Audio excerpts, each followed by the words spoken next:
E aí galera, hoje nós vamos mostrar com o nosso projeto o que é geração procedural e como a gente usou essa geração procedural aqui no nosso projeto. Então, de início, eu vou ler para vocês uma descrição da Wikipédia sobre o que é geração procedural. Geração procedural em jogos é um conjunto de algoritmos usados como uma ferramenta para criar grandes quantidades de conteúdo em arquivos de tamanhos mínimos. Ademais, pode ser descrito como algo de grande importância para proporções de experiências multimídias inovadoras, vindo a permitir a desenvolvedores independentes desenvolver produtos mais viáveis e completos. O que é que isso tudo aqui quer dizer? Quer dizer que a geração procedural ela é meio que um algoritmo que é criado de forma aleatória, que cria experiências multimídias aleatórias. Como assim?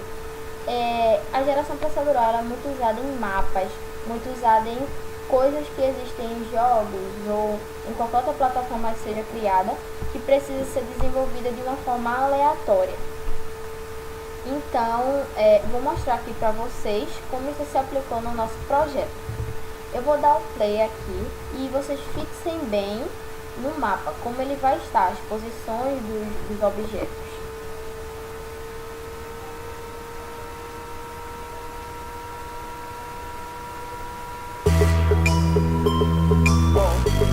Tá um monstrinho aqui, uma coisinha, e agora eu vou tirar e vou apertar de novo. Aí vocês observem como ele vai estar. Vou apertar para vocês verem.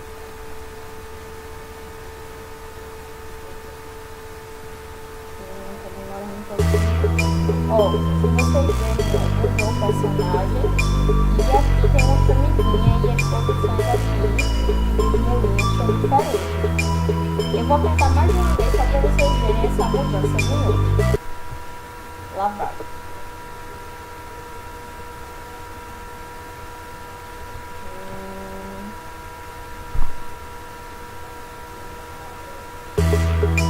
Ó, tá vendo? O cenário ele vai ser criado de uma forma aleatória pelo algoritmo. E agora eu vou mostrar para vocês os scripts que a gente usou para criar essa parte do jogo. Bom, vou abrir aqui no Visual Studio. E assim, antes de mostrar o script, a gente criou dois scripts, que foi o Game Manager e o Board Manager. Vou explicar para vocês para que vai servir cada um deles. Então, gente, continuando aqui, a gente está no script Board Manager e eu vou explicar para vocês como é que ele vai funcionar na geração procedural. Bom, primeiro aqui a gente vai colocar essa biblioteca aqui, que é using Random é igual a Unity Engine Random. Para que vai funcionar isso aqui? Vai funcionar para criar meio que números aleatórios. É essa biblioteca aqui que vai gerar a aleatoriedade da geração procedural. Então aqui está o nome da classe, Board Manager, e aqui a gente vai criar uma classe chamada Count. E a gente está colocando esse Serializable aqui porque ela vai poder ser vista tanto no Inspector quanto no Editor, se a gente for editar alguma coisa. E dentro dela a gente vai declarar duas variáveis, uma de valor mínimo e outra de valor máximo. E aqui a gente vai criar um construtor dela. Depois vocês vão entender melhor como isso vai funcionar, mas enfim, a gente cria o construtor com os valores mínimo e máximo e diz que o valor mínimo que a gente criou lá em cima é igual ao mínimo do construtor e o máximo também. E aqui embaixo a gente vai criar algumas variáveis e arrays que eu vou explicar a função de cada uma agora. Essa primeira aqui é um int que vai se chamar colunas, que vai ser o número de colunas que vai ter no mapa. E aqui, rows é o número de linhas que vai ter no mapa. Depois, quando eu abrir o projeto, eu vou mostrar para vocês onde é que fica as linhas, as colunas e etc. Aqui eu vou criar uma public, só que do tipo count, ou seja, do tipo dessa classe que eu criei aqui, que vai se chamar wall count. vai ser o número de muros que a gente vai ter, os muros internos. E aí a gente vai dizer que esses muros vão ter de 5 a 9 muros. Ou seja, aqui a gente vai estar passando os valores mínimos de muro e os valores máximos. E aí eles vão ser construídos aqui no construtor. E aqui outra também, food count, que vai ser a quantidade mínima de comidas que a gente vai ter e a máxima. Não sei se deu para entender muito bem, mas quando a gente instanciar o jogo, vão aparecer murinhos no mapa, que vão ser de 5 murinhos a 9. Ou seja, a quantidade vai ser aleatória, mas vai estar dentro dessa faixa. E de comida a mesma coisa, vai aparecer de 1 a 5 comidas no jogo. Aqui a gente vai criar um game object, que vai ser o exit. Não sei se vocês viram lá no mapa, mas em cima tem uma plaquinha chamada exit. E aí vai ser a saída do jogador. A gente vai criar uma array de game objects, que vai se chamar floor tiles. Esse array vai meio que guardar os game objetos no chão. Depois no Unity eu mostro para vocês mais ou menos como vai ficar. Aqui a gente vai criar outro game object chamado wall tile, que vai ser o número de muros internos. Vai guardar os game objects dos muros internos. A mesma coisa no food tiles para comida, enemy tiles para os inimigos e other wall tiles. Esse aqui é uma array que ele vai guardar os muros, os game objetos dos muros que vão ficar do lado de fora. Aí aqui, mais embaixo, a gente vai criar um transform chamado bold holder. Esse transform ele vai ser meio que o ajustador do mapa. Ele vai meio que guardar, vai meio que alterar as posições de todos esses game objects que vão ficar lá e vai ajustar eles para eles poderem ficar do jeito certo. Aí ele pode ser private porque ele não vai tecnicamente aparecer no espectro. Depois a gente vai criar uma lista de vector 3, que vai ser a grid position.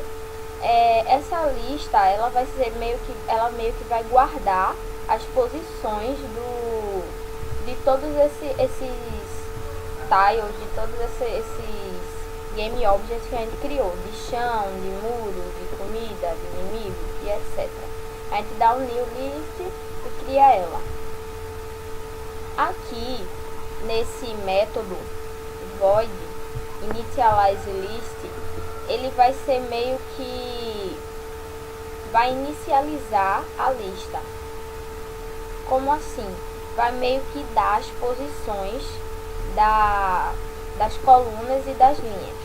Mas antes de tudo isso, a gente tem que limpar ela para que não dê algum problema na hora de montar. Então, a gente vai fazer um for, e esse for ele vai começar da posição 1 e vai até que essa posição, né, ela seja menor do que colunas menos 1. Vou mostrar para vocês. Aqui está o jogo.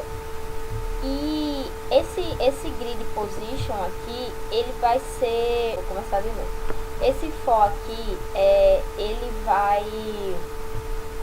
vai percorrer a parte interna do mapa. Então, ele vai meio que ser responsável por formar o chão e outras partes. Aí, ele vai começar do 1, né? Porque aqui, como a gente viu, é 0. Aqui é 0. Aí começa do 1 e vai até o número de colunas menos 1, que no caso é esse aqui. E aqui vai do 1 e vai até linhas menos 1. Aí então voltando aqui.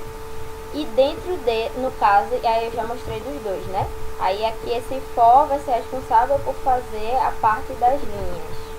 Aqui.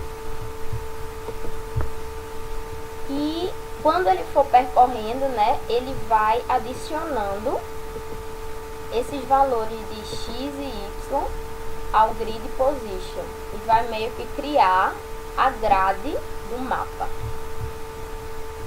Aí a gente vai criar outro void chamado board setup, que ele vai ser responsável por fazer a montagem dos muros externos. Se esse aqui foi os internos, esse é os externos. Aí a gente vai criar aqui a gente vai inicializar o board holder que a gente criou lá em cima. E a gente vai dizer que agora ele é um game object com o nome board e vai passar o transform dele. Já aqui embaixo a gente vai fazer o mesmo processo que a gente fez lá em cima, só que agora com os muros externos. E aí o que vai mudar é que agora o x ele vai começar do -1 e vai até quando for menor que colunas mais 1. Aqui não era colunas -1 aqui em cima, agora é colunas mais 1 porque se trata dos muros externos. Vou fazer a mesma coisa com as linhas e a cada rodada que for dando, a gente vai criar um game object chamado instantiate. E nele a gente vai colocar os valores de floor tiles. Floor tiles que a gente criou lá em cima, aquele array de game object. E aí, quando a gente for criando esses floor tiles, a gente vai criar ele de uma forma aleatória. E para poder criar ele de uma forma aleatória, a gente vai usar o handle.range. E aí ele vai ficar jogando números aleatórios, só que números aleatórios entre 0 e os números que a gente colocou de chão. E aí vai jogando números aleatórios e vai criando o chão. Aí, aqui embaixo, a gente vai ter que verificar se esses muros são de verdade muros externos, para a gente não ficar criando uma coisa, outro tipo de muro, ou comida, ou qualquer coisa que seja. E aí a gente vai usar um if, dizendo, com as condições, né? Se x for igual a -1, ou y for igual a -1, ou x for igual a colunas, ou y for igual a colunas, vai acontecer isso daqui. Então, se todas as condições estiverem corretas, agora a gente vai criar um void, mais um void, chamado layout object at random, que vai ter um array chamado tile array, um int mínimo e um int máximo. Mais na frente vocês vão entender melhor como essas variáveis funcionam e mais tarde. Aí a gente vai criar um int chamado object_count, onde a gente vai colocar um random range mínimo e máximo, ou seja, a gente vai pegar valores aleatórios do mínimo e do máximo. Mais tarde vocês vão entender melhor. Aí a gente vai colocar dentro desse object_count. Aí a gente vai fazer um for, começando do 0 até a quantidade que tiver no object_count e somando de 1 em 1. Aí a cada rodada a gente vai criar um vector free chamado random position e vai colocar o random position que a gente criou dentro dele. Então a cada rodada a gente vai ter uma posição aleatória, cada play que a gente dá vai ter meio que uma posição aleatória do grid. Depois a gente vai criar um game object chamado tile choice e vai colocar esse tile array com a posição aleatória que vai desde 0 até a quantidade que ele tiver. Aí depois a gente vai dizer que vai ser instanciado esse tile choice que a gente criou, o random position e essa posição no quaterno. Agora vocês vão entender. Vou até deixar assim para vocês verem melhor. Aí aqui a gente vai criar um public void chamado setupScene e vamos criar uma variável do tipo int chamada level. Aí a gente vai chamar o board setup que a gente criou lá em cima para criar as posições de linha, de coluna, do tabuleiro. Isso vai ser esse void aqui, ele vai ser meio que o estruturador do nível. Como é que vai ficar lá quando a gente der play. Aí a gente vai iniciar a lista, ou seja, iniciar, que a gente criou também aqui em cima, que vai fazer meio que a posição, onde vai ficar as linhas e as colunas. E agora a gente vai chamar o layout object at random. Aí esse GameObject aqui, TileArray, vai ser substituído, vai ser meio que, como eu posso falar? Vai ser meio que substituído mesmo pelo wallTiles, e o int mínimo vai ser o wallCount.mínimo e o int máximo wallCount.máximo, que tá tudo aqui, ó, tudo aqui em cima. A posição, o número de muros, a quantidade de GameObjects que vai ter de muro. E aí a gente vai fazer a mesma coisa com a comida, dá o GameObject das comidas, dá a quantidade mínima, a quantidade máxima, e aí vai fazer tudo isso aqui. Instanciar, dar os números aleatórios. E com os inimigos vai ser um pouco diferente. Aqui a gente vai meio que já vai começar os inimigos no nível 2, ou seja, a gente já vai instanciar o número de inimigos já de acordo com o nível 2, ou seja, vai ter um número maior de inimigos. Aí a gente usa o math.log, aí level, foi a variável que a gente criou, 2float. Esse 2float aqui significa que vai estar no nível 2. Então só que a gente vai instanciar o número de inimigos de acordo com o level 2. E aí a gente vai fazer o layout, vai colocar de novo no layout object.random a quantidade de GameObject que tem no inimigo, a quantidade mínima, a quantidade máxima. E aí aqui a gente vai, por último, instanciar o exit na posição da coluna -1, da linha -1 e no Z0, e o quartenio idêntico. Aqui no caso a gente vai instanciar o exit. Então essa aqui é a formação de como vai ficar a cena lá no Unity. Obrigada. Fala galera, continuando aqui com o vídeo sobre a explicação de geração procedural. Como Maria Beatriz falou, que existem dois scripts para fazer com que a geração procedural em si se aconteça, que é o Board Manager, que ela já explicou, e o Game Manager, que eu vou explicar agora. Eles estão relacionados, claro. Começando pelas variáveis. A variável Game Manager Instance é inicialmente nula, porque é essa variável que vai verificar se o objeto Game Manager está instanciado, já existe na cena. E esse objeto é o que carrega o cenário, porque ele que vai ter esse script aqui. E eu vou explicar mais para frente que essa parte aqui do script é a que vai chamar o método no Board Manager aqui para poder instanciar o cenário. Então esse vai ser o script responsável também por instanciar o cenário. A variável Board Script, que vai ser a variável que vai servir para relacionar esse script, o script Game Manager, ao script Board Manager.